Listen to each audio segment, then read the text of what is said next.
Welcome to the seven-figure blueprint. Today, we're going to be discussing how to get your gym and your personal training facility to seven figures step by step. So we're going to get right into it today. So the first things first, if you're looking to get a seven-figure gym, the first things first is you need to do the seven-figure gym math. So Jimmy, take us away. Let's get started on the math to get the seven figures. So if you've opted into this training, you obviously are one of these people that aspires to be a top 1% gym owner. And a top 1% gym owner comes down to understanding the math behind how we actually get there. Now, to get to $1 million a year, that's $83,333 per month. And we can get there in a multitude of different ways, but we have to make sure that we sell enough things at the right price to get to that number. And we have to set our pricing up to make sure that that number is actually achievable, right? So when we look at a lot of models out there, there are models that are charging $100, $150 a month, and the amount of clients that you have to acquire at $100 a month is very large when we look at the math behind getting to $80,000, right? So if we run the quick math, and I'm not as good about running this in my head, but we'll run it really quick. So 83,000, we divide that by 100. You're going to need a lot of clients, right? You divide that by 100 per month, you're going to need a ton of clients. If you just have 200 clients at $100 a month, you're only making 20 grand, right? So are you legitimately going to get to 800 clients or 900 clients charging $100 a month? No. But can you charge $1,000 a month for your service? Probably not, right? So you're not going to charge $1,000 a month for your personal training service unless you just have personal training only, and you have a bunch of trainers that are running one session with everybody, right? That also is not the best way to do it, because at $1,000 a month, sure, you only need 83 clients to make it to $1 million, but it doesn't make much sense. So there's plenty of ways to get to that $83,333 a month. The problem is we have to set our pricing proper for the volume of clients that we can actually take on and the space that we have. So what we find is you want to set that number somewhere, and this is a pricing conversation. You want to set that number somewhere between $300 and $500 a month. Because if you're at $500 a month, right? We take 83,000, we divide that by 500, right? You need 166 clients. Do you think you can acquire 166 clients in your market? And if you can, then you have the capacity to become $1 million business. So if you look at most markets in the United States, we have a large market, right?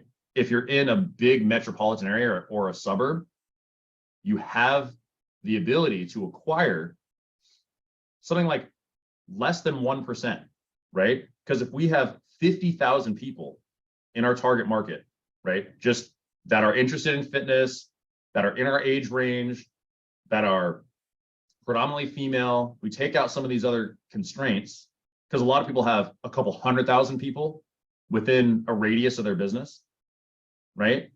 We take that 50,000, right? And 1% of that 50,000 is 500 people. So you need a fraction of that 1%.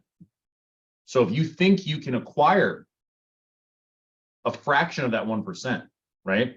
This is less than 0.5% of the population that is around your facility to get there. Less than 0.5%, okay? So the math behind it is, what does our pricing structure need to be for the volume of clients that we can acquire? And how do we get to that run rate, right? And you can do that in a multitude of ways.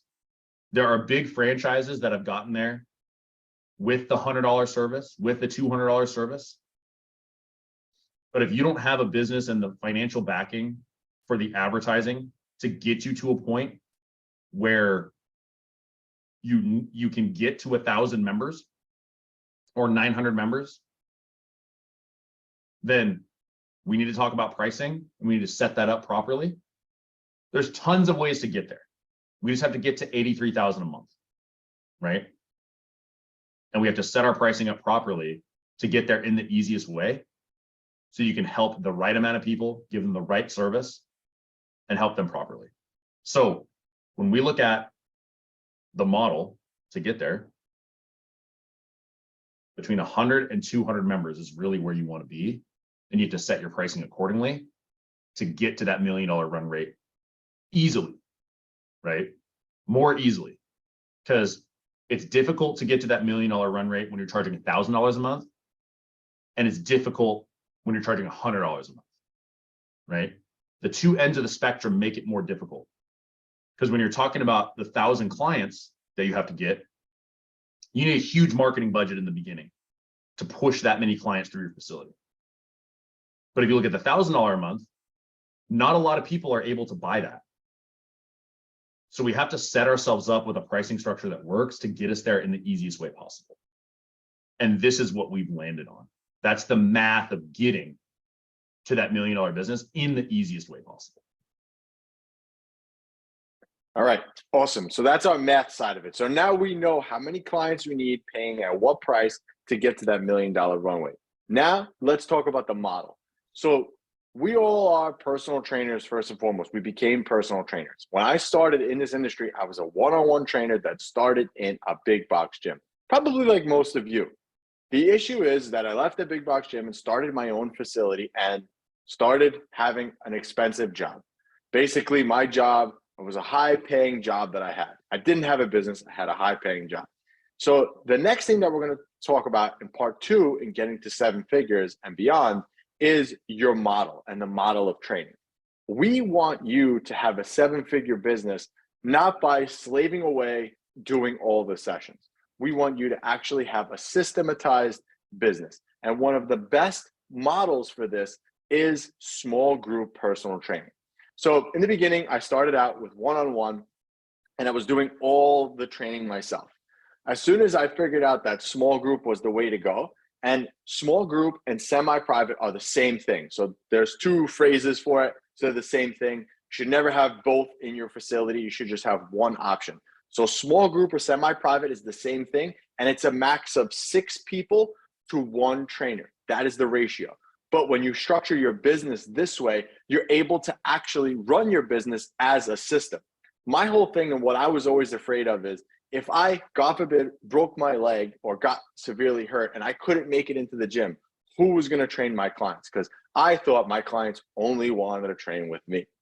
But the fact is, your clients will train with any trainer that you put out there on your floor who's up to speed on your system. So going from one-on-one to small group personal training nearly doubled the amount of revenue I brought in, because now I was able to charge people a little bit less. So going back to what Jimmy said, charging people $700 a month, $800 a month for one-on-one, a lot of people can't afford that. But now you're dropping your price down to $300, $400, $500 a month. Many more people can afford that. They jump into that service. Now you have more people in there. You actually become more profitable per session running a small group model. So let's kind of do the math really quick. Let's just say you have let's say you have 2 trainers on the floor right now, and they're doing one-on-one sessions. So that means there's 4 people in the gym at a clip. Now, let's say we rearrange your model, and now you have 6 people to 1 trainer. So now you have the ability to have 12 people in the gym for the same amount of payroll. So let's say I was charging those trainers, I was paying them $20 an hour, just for easy math.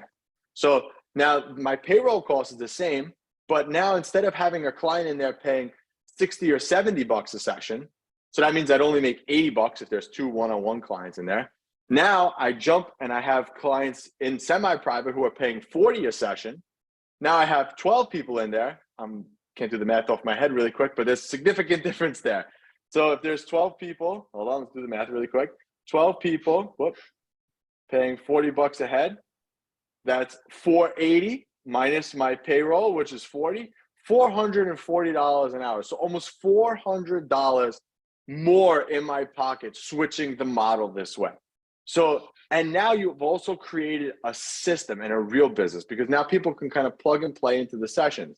And your trainers have it much easier because now they just have to focus on the thing that they're good at, which is actually training the people. So they could focus on that. They don't have to worry about selling or retaining clients. All they have to do is provide a really, really good service for you. So it makes their job a lot easier. It doesn't matter if there's one person in there or 6 people, they're getting paid the same. So that's the model switch that I made that nearly doubled my business and allowed me to hit that 7-figure run rate. So now Jimmy's going to talk about the opposite end of the spectrum on how large group was not the ticket to get there either. Right. So we look at the large group side of things, and I'm not saying you can't be successful with large group. It just didn't work as well for us, right? There are successful models out there that run large group, but I would challenge those large group models to at least add the small group element into their facility as a bolt-on, because that small group changed the way that we were able to generate revenue and get ROI from our ad costs and all of these kinds of things. Because if you think about how much it costs to acquire a lead, that lead acquisition is going to be very similar when we look at the cost per lead when we're talking about advertising, or the amount of effort or energy that it takes to acquire that lead, no matter what avenue you're going down. If it's organic, if it's referral, if it's digital paid advertising, whatever it may be, your cost to acquire that client is going to be very similar, no matter if you are acquiring them as a low ticket or a mid ticket item.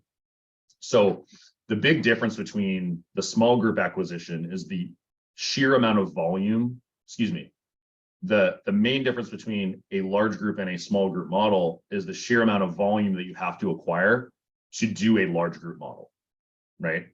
The volume is significantly higher. It's almost double the volume that you have in a small group, if not more, because a lot of large group models are 15, 20 people to one coach to actually make that model work the same and give you the same profitability.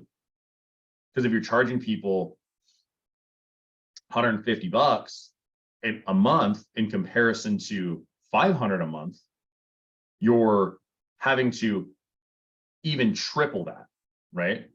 150 times 3, 450, right? Let's just say for that math equation, you have to triple the acquisition. And the cost per acquisition is very similar. Now, you may be able to close somebody more easily on a lower ticket item. But the other thing that you run into is that people that close on lower ticket items are not as insulated from economic volatility, where people that charge, that pay a larger premium are more insulated from economic uncertainty because of the fact that they can afford that, right? So just by virtue of the fact that somebody can afford something that's $500 easily and not think about it as much, means that there's insulation between economic volatility, and you actually are able to weather those storms a little bit better because your people are going to stay with you and not think of it as this expense that they need to cut during a time when they maybe lose their job or they have less hours at their work or whatever. So the type of person that you attract is different, which allows you to keep them longer, right? Because the clients that you keep the longest are the ones that pay the most. When we look at one-on-one training, a lot of you guys have done one-on-one training in the past. Your one-on-one client retention is very high, right? Where small group retention and gym membership retention and these kinds of things are not as good because it's a cheaper product that people don't think as highly of. So when we compare large group and small group, the small group is easier for a multitude of reasons. Your profitability is better because your lead acquisition cost is the same, but you're getting a higher ticket. And your insulation from the economy is much better in that kind of an environment. In addition to that, you can rent smaller gym spaces. That's a huge part. You save a lot on rent because to run a large group model, you need the space to house those people. When you don't need the space to house them, you can go with smaller facilities and make things more boutique and make things more elite and make people feel like they're more part of this tighter knit community. And all in all, it just helps you with all those aspects of your business to get it to that $1 million run rate. Yeah, exactly. So that's the model. All right. So now that we figured out so far how much you should be charging per month, the ideal model to do this in, and remember, just piggybacking off what Jimmy just said also, if you have a bigger facility, you can run small group with multiple people, multiple trainers at the same time, and be way more profitable in that square space, in that square footage that you currently have. So that's the model. The next thing that we're going to talk about is the leads. And we're going to go to our boat analogy, our fishing boat analogy, because that is the best way to describe how you should be, your lead acquisition system should actually work. So we're going to look at your business as a fishing boat. And this fishing boat, bubblegum shrimp fishing boat, is going to have the poles off the back of the boat. Now, the poles off the back of the boat are going to be your ability to acquire clients from different ways and different avenues. So you're going to need about 3 to 4 solid poles in the water casted at all times to help with your client acquisition strategy, to acquire the clients that you need to fill your gym and reach that 7-figure mark. So I'll talk about the first pole. The first most important pole that you need in the water is a referral system. Now, I know what you're probably thinking. Oh, we get referrals. No. I'm not talking about getting referrals on accident. I'm talking about getting referrals systematically and doing things on a systematized basis to ensure that you're getting a certain amount of referrals every couple of weeks into your facility. So that's got to be your first pole, and that's got to be your first strongest pole in the water. So let's take it away. What is the second pole, Jimmy? And before we jump directly into the second pole, the reason why the referral pole is so important and you want to have that pole just galvanized is because it carries you through when this next pole is not as reliable, right? So this next pole is kind of volatile, right? But having that referral program set up first and a system around it that runs like clockwork helps to bolster some of those months where the second pole may be a little more volatile, right? And the second pole that we want in the water at pretty much all times is digital advertising, right? When we're looking at generating leads. So we want to utilize the power of social media. We want to utilize the power of things like Google, YouTube, Facebook, Instagram to generate leads on a consistent basis that you can pay for and have a predictable outcome for these leads, right? So when you're setting things up very quickly, we'll walk through a setup that you guys can use so you come away from this training with some actionable items to actually start generating leads in your business in a somewhat predictable way for how much money you're spending, right? So it's very simple. You can look up online how to run a lead ad on Facebook, get some images of some people in your gym, get on Canva, type up what the offer is on the image itself, 5 to 10 images, throw them in there, write some copy that's short but compelling, drive them to a call scheduler, and turn that thing on, right? And turn that thing on starting at a low budget, maybe $25 a day, and start messing with the program. You have to mess with the system, check it daily, see what the acquisition looks like, track things behind it. But That is the next poll that we want in the water after referrals is a digital advertising paid strategy. Poll number 3, again, like Jimmy said, going back to the first poll, which is that referral poll, you want to galvanize, you want a really strong one. This poll has 2 main things that you need on there strapped on to make sure that this thing is working 100%. You need the poll galvanized, and you need a really, really good hook reel. Sorry, fishing people, I don't know my analogies, but a good fishing reel. And that is going to be your website, and the reel is going to be your Google My Business presence. This poll is so powerful in attracting great clients to your gym. And think about it. If you need a plumber right now, you're not going to go on Facebook and just start scrolling. You're going to go right to the Google and you're going to type in plumber near me, and you're going to find the best options. You're going to find a website and you're going to find a Google My listing. So having those 2 things optimized is going to be key in reeling in as many fish as possible. Now, one of the things I want to say on your website, make sure you have a clear call to action. 10% of gym owners only have a call to action on their website. 10%. So 90% of you do not have a call to action. You have pictures of yourself, pictures of the gym. You got to make it clear what the call to action is for the next step. And the call to action that has worked best for us is talk to a trainer now. Book to talk to a trainer. Book to talk to a trainer. Talk to a trainer today. That is the best ask you could have on your website. And now when it comes to your Google My Listing, get reviews from your current clients. Tell your clients to leave you reviews. The more reviews you have, the better your listing is going to look when someone types in personal trainer near me. So that is the best poll. That was one of the best polls so far, the top 3 polls that you need.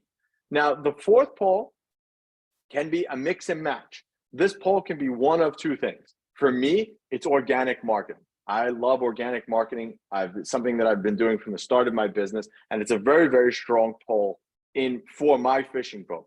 But Jimmy has a different 4th poll, and I'm going to let him talk about that. So the other 4th poll that you can put into your business, and if you can do all 5, you're in a really good spot, right? I don't personally have the patience to run an organic strategy, so I don't run an organic strategy, right? Anthony's done very well with an organic strategy through digital and gets a lot of leads from there. Where we get our leads in our 4th poll is actually from physical therapy referrals.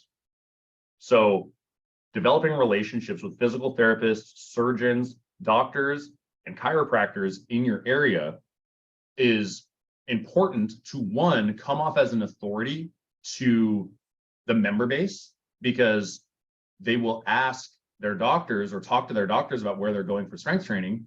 And if you are a known name that the medical providers know that you're somebody that's going to take care of their patients, it brings you up as an authority and gets them past that know, like, and trust you phase very early, right? It allows that client to know that you're going to have their best interest in mind when evaluating their injury risk, making sure that they're taken care of, and making sure that they are in the right place.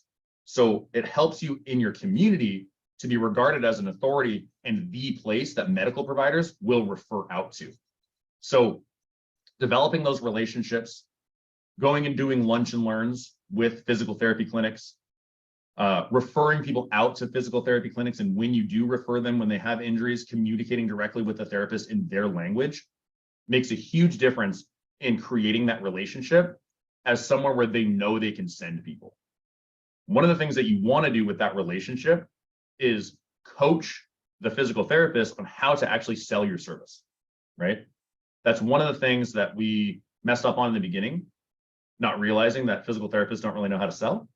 And as we went through the process, we've been able to teach those physical therapists how to actually sell our service to their client base so that their client base actually gets meaningful results from their physical therapy through strength training on the back end. So that's our poll, is physical therapy referrals predominantly. That's the first place I would go. And chiropractors also are a great place to go because they're very business minded. for the most part. Physical therapists are less business-minded than chiropractors are. So chiropractors will really want to galvanize that relationship and have this symbiotic relationship with you, referring back and forth. But you first start with referring to a trusted physical therapist in your community. And once you've done that referral, follow up on that client, ask that you want to meet with the physical therapist that treated them, take them out to lunch, take them out to coffee, talk to them about your philosophy, and start to develop these relationships through belly to belly conversations with these people. All right, so let's summarize where we're at so far. So first things first, we have our math. That's the first thing we need to figure out, is that 7-figure math, how to get there. Then we have the model. What model are we going to run to get there? Combining those two will give you the solid one, and you will find that small group, semi-private personal training is the way to go. Now we have our lead strategy, our fishing boat. Now, staying on our fishing boat, the next level to this is going to be the team and the systems. So now let's picture we're on our bubblegum boat again. We have our full 4 poles off the back of the boat. You're putting bait on one, you're throwing it in the water. You're moving over the other one, putting bait on it, reeling the fish in, putting bait on this one. It's impossible to run all 4 lines by yourself. The lines are going to get tangled. You're going to forget which one had a fish on it. The fish is going to get away because not many people could reel it in fast enough. So this is where the team and the structure systems to your business come into play. Now you have to hire sailors to come aboard with you and work those poles. So work the different avenues of the boat. So you have your one sailor who baits the hook, throws it in. You have the other one who reels them in. But this way, your system can run like clockwork. So many gym owners try to do all of this stuff themselves. They try to train all the sessions. They try to follow up the leads, call the leads, do the assessments. It's too much for one person. But you need good systems in place for your instructors, your trainers, your staff to be able to have them do the tasks so you can navigate your boat to where the more fish are. So one of the analogies that I love using with this is how you systematize your business is going to be really key in giving you the freedom that you need to take your life to the next level, have more time with your family, and just have ultimately more freedom. You need to buy back your time, and you do that with good systems. So an example of a very bad system, let's just say Jimmy came to work at my house, and his job every day was to do the bed. So I got out of bed in the morning and said, okay, Jimmy, do the bed now. So Jimmy comes and he just does the bed, right? I walk back into the room and I say, what did you do? This bed is terrible. This is not how it's done. Whatever. Yell at him, okay? Now, it wasn't effectively communicated to him how he should actually be doing the bed. So the proper way to do this is to write out standard operating procedures. So now I explained to Jimmy, I said, okay, Jimmy, look, take this document, and the document is going to tell you exactly how to do it. And then I will show him. Okay, look, you take the comforter, you put it up to 6 inches before the pillow, you prop the pillows up at 45 degrees angles. This is how you do the bed. And it's all written down in this document. Now, the next day, Jimmy comes to do the bed, and I watch him do that. And I help him along the way, and I show him. By the 3rd day, Jimmy's doing the bed by himself up to the standard that I have set. That is the proper way to teach your team how to run your business. Because when you have that freedom from your staff doing everything, but doing everything to your standards is going to be the key to growing and scaling your business. 100%. And we have to take these things and systemize it in such a way that the team that you hire can execute all of this, right? So hiring sailors to run your poles is very important, but we want to be able to get to a point where we can then scale you out of this role, right? And delegation is very important in that regard, right? So as Anthony's talking about, with delegating these, proper systems in place, but hiring the proper people to really bring yourself out of this, because you hire these sailors or these fishermen on your boat, and they're running these poles and they're reeling it in and all this stuff, but then you're still the skipper, right? You're still the captain of the boat. You're driving it, you're doing all this stuff. You really want to bring yourself to a point where you are the owner of that boat and you just have a team that operates it, right? Where you sit on the shore and you count all the fish that are coming through and you make sure that they're meeting quota, right? So you need to hire somebody that's going to be a captain of your ship. And that captain of your ship is a very important hire, right?